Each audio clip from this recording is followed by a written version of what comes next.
जय हो कृष्ण भगवान की। शांताकारं भुजशयनं पद्मनाभं सुरेशं विश्वाधारं गगनसदृशं मेघवर्णं शुभांगं लक्ष्मीकान्तं नयनं योगिभिर्ध्यानगम्यं वन्दे विष्णु भवभयहरं सर्वलोकैकनाथं यं ब्रह्मा वरुणेन्द्ररुद्रमरुतः स्तुवन्ति दिव्यैर्वेदैः कर्मोपनिषदैर्गायन्ति सामगाः ध्यानावस्थितसद्गतेन मनसा पश्यन्ति यं योगिनो यस्यान्तं न विदुषुरसुरगुणा देवाय तस्मै नमः। जय हो कृष्ण भगवान की। इसका अर्थ है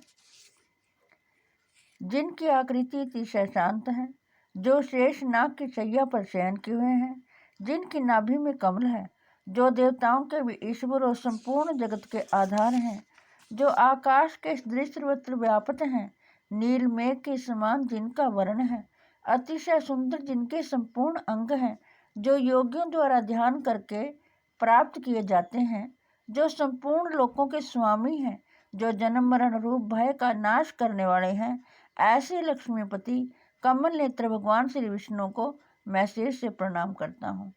ब्रह्मा वरुण इंद्र रुद्र और मरुदगण दिव्य स्तोत्रों द्वारा जिनकी स्तुति करते हैं, सामवेद के गाने वाले अंग पद कर्म और उपनिषदों के सहित देव वेदों द्वारा जिनका गायन करते हैं, योगी जन ध्यान में स्थित तदगत हुए मन से जिनका दर्शन करते हैं, देवता और असुरगुण कोई भी जिनके अंत को नहीं जानते, उन परम पुरुष नारायण देव के लिए मेरा नमस्कार हो।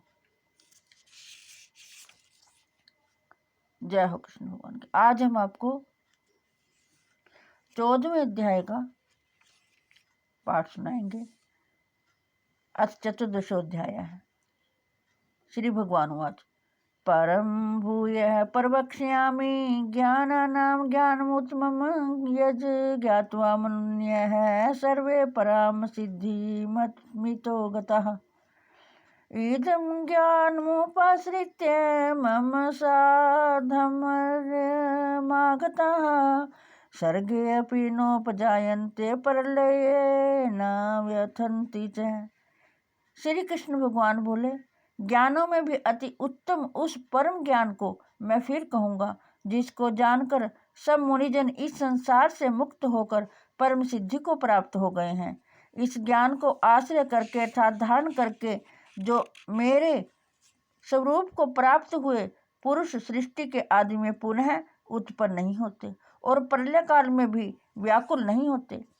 मम योनिर्महद् ब्रह्म तस्मिन् गर्भं दधाम्यहं संभवः सर्वभूतानां ततो भवति भारत। हे अर्जुन, मेरी महत ब्रह्म रूप मूल प्रकृति संपूर्ण भूतों की योनि है, अर्थात गर्भाधान का स्थान है, और मैं उस योनि में चेतन समुदाय रूप गर्भ को स्थापन करता हूँ। उस जड़ चेतन के संयोग से सब भूतों की उत्पत्ति होती है। सर्वयोनिषु कौन्तेय मूर्तयः संभवन्ति यः तासां ब्रह्म योनिरहं बीजप्रदः पिता। सत्वं रजस्तम इति गुणः प्रकृति संभावः निबधन्ति महाबाहो देहे देहेनमव्ययम्। हे अर्जुन, नाना प्रकार की सब योनियों में जितनी मूर्तियां अर्थात शरीरधारी प्राणी उत्पन्न होते हैं, प्रकृति तो उन सब की गर्भ धारण करने वाली माता है और मैं बीज को स्थापन करने वाला पिता हूँ। हे अर्जुन, सत्वगुण रजोगुण और तमोगुण ये प्रकृति से उत्पन्न तीनों गुण अविनाशी जीवात्मा को शरीर में बांधते हैं। तत्र सत्वं निर्मलत्वात् प्रकाशकमनायन सुख संगेन बध्यन्नाति ज्ञान संगेन चानघ। रजोरागतमकं विद्धि तृष्णा समुद्भवम् बध्नाति कौन्ते कर्म संगेन देहिनम् तमस्त्व ज्ञानजं विद्धि मोहनं सर्वदेहिनां प्रमादालस्य निद्राभिस्तन्निबध्नाति भारत। हे निष्पाप, उन तीनों गुणों में सत्व गुण तो निर्मल होने के कारण प्रकाश करने वाला और विकार रहित है। वह सुख के संबंध से और ज्ञान के संबंध से अर्थात उसके अभिमान से बांधता है। हे अर्जुन, राग रूप रजोगुण को कामना और आसक्ति से उत्पन्न जान। वह इस जीवात्मा को कर्मों के और उनके फल के संबंध से बांधता है। हे अर्जुन, सब देहाभिमानियों को मोहित करने वाले तमोगुण को तो अज्ञान से उत्पन्न जान। वह इस जीवात्मा को प्रमाद, आलस्य और निद्रा के द्वारा बांधता है। सतम सुखे संजयति ज्ञान मावृत्य तू तमः प्रमादे संजयत्युत। हे अर्जुन, सत्वगुण सुख में लगाता है और रजोगुण कर्म में तथा तमोगुण तो ज्ञान को ढककर प्रमाद में भी लगाता है। रजस्तमश्चाभिभूय सत्वं भवति भारत। रजः सत्वं तमश्चैव तमः सत्वं रजस्तथा। सर्वद्वारेषु देहेऽस्मिन् प्रकाश उपजायते ज्ञानं यदा यदा विद्याद् विवृद्धं सत्वमित्युत। लोभः प्रवृत्तिरारम्भः कर्मणां शमः स्पृहा रजस्येतानि जायन्ते विवृद्धे भर्तृषभ। अप्रकाशो अप्रवृत्तिश्च प्रमादो मोह एव च तस्मै तमस्येतानि जायन्ते विवृद्धे कुरु नंदन। श्री कृष्ण भगवान कहते हैं, हे अर्जुन, रजोगुण और तमोगुण को दबाकर सत्वगुण, सत्वगुण और तमोगुण को दबाकर रजोगुण, वैसे ही सत्वगुण और रजोगुण को दबाकर तमोगुण होता है अर्थात बढ़ता है। जिस समय इस देह में तथा अंतःकरण और इंद्रियों में चेतना और विवेक शक्ति उत्पन्न होती है, उस समय ऐसा जानना चाहिए कि सत्वगुण बड़ा है। हे अर्जुन, रजोगुण के बढ़ने पर लोभ, प्रवृत्ति, स्वार्थ बुद्धि से कर्मों का सकाम भाव से आरंभ, अशांति और विषय भोगों की लालसा, ये सब उत्पन्न होते हैं। हे अर्जुन, तमोगुण के बढ़ने पर अंतःकरण और इंद्रियों में अप्रकाश, कर्तव्य कर्मों में अप्रवृत्ति और प्रमाद अर्थात बेअर्थ चेष्टा और निद्रा आदि अंतःकरण की मोहनी वृत्तियां, ये सभी उत्पन्न होते हैं। यदा सत्वे प्रवृद्धे तु प्रलयं याति देहभृत् तदोत्तम विदाम लोकान् मलान् प्रतिपद्यते। जब यह मनुष्य सत्वगुण की वृद्धि में मृत्यु को प्राप्त होता है, तब तो उत्तम कर्म करने वालों के निर्मल दिव्य स्वर्ग आदि लोकों को प्राप्त होता है। रजसी प्रलयं गत्वा कर्म संगीषु जायते तथा प्रलीनस्तमसि मूढ़योनिषु जायते।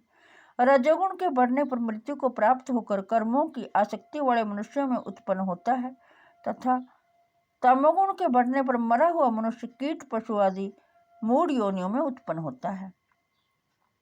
कर्मणः सुकृतस्याहुः सात्विकं निर्मलं फलम् रजस्तु फलम दुःखम ज्ञानम तमसः फलम। श्रेष्ठ कर्म का तो सात्विक अर्थात सुख, ज्ञान और वैराग्य आदि निर्मल फल कहा है। राजस कर्म का फल दुख एवं तामस कर्म का फल अज्ञान कहा है। सत्वात् संजायते ज्ञानम रजसो लोभ एव च प्रमाद मोहो तमसो भवतो अज्ञानमेव च। सत्वगुण से ज्ञान उत्पन्न होता है और रजोगुण से निस्संदेह लोभ तथा तमोगुण से प्रमाद और मोह उत्पन्न होते हैं और अज्ञान भी होता है। ऊर्ध्वं गच्छन्ति सत्वस्था मध्ये तिष्ठन्ति राजसः जघन्य गुणवृत्तिस्तथा अधो गच्छति तमसः। सत्वगुण में स्थित पुरुष स्वर्ग आदि उच्च लोकों को जाते हैं। रजोगुण में स्थित राजस पुरुष मध्य में अर्थात मनुष्य लोक में ही रहते हैं और तमोगुण के कार्य रूप निद्रा, प्रमाद और आलस्य आदि में जीव तामस पुरुष अधोगति को अर्थात कीट, पशु आदि नीच योनियों को तथा नरकों को प्राप्त होते हैं। जय हो कृष्ण भगवान। हे कृष्ण गोविंद हरे मुरारे, हे नाथ नारायण वासुदेवाय। हे कृष्ण गोविंद हरे मुरारे, हे नाथ नारायण वासुदेवाय। हे कृष्ण गोविंद हरे मुरारे, हे नाथ नारायण वासुदेवाय। जगत के कल्याण के लिए मैंने ये गीता शास्त्र आपको पढ़ के सुनाया है। जो भी भक्तजन इस गीता रूपी अमृत का अमृतपान कर रहे हैं, श्रवण कर रहे हैं, प्रभु उनको सद्बुद्धि दे और उनकी सर्व मनोकामनाएं पूर्ण करे। मैं श्री कृष्ण भगवान से ये प्रार्थना करती हूँ कि विश्व का कल्याण हो। ओम नमो भगवते वासुदेवाय। ओम नमो भगवते वासुदेवाय। ओम नमो भगवते वासुदेवाय। ओम नमो भगवते वासुदेवाय। जय हो कृष्ण भगवान।